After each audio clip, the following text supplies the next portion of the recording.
السلام علیکم ورحمۃ اللہ وبرکاتہ۔ آج ہم روزے کے فوائد پڑھیں گے۔ اس سے پہلے آپ نے چینل کو سبسکرائب نہیں کیا تو چینل کو سبسکرائب کر دیں اور بیل آئیکن کی گھنٹی کو دبا دیں تاکہ آئندہ آنے والی ویڈیو آپ کے پاس جلد سے جلد آئے۔ اعوذ باللہ من الشیطان الرجیم، بسم اللہ الرحمن الرحیم۔ روزہ انسان کے اندر اخلاص پیدا کرتا ہے کیونکہ یہ عبادت خالصتاً اللہ تعالیٰ کے لیے ہے۔ روزہ پیٹ، جگر اور دیگر کئی بیماریوں سے بچاتا ہے۔ روزہ انسان کو دن بھر برائیوں سے بچاتا ہے۔ روزے دار کی دعائیں بہت جلدی قبول ہوتی ہیں۔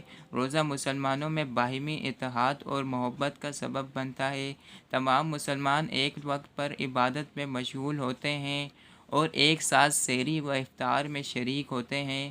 حدیث پاک کے مطابق روزہ جسم کی زکوٰۃ ہے۔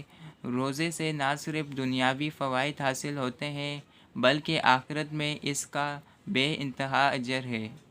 جزاک اللہ۔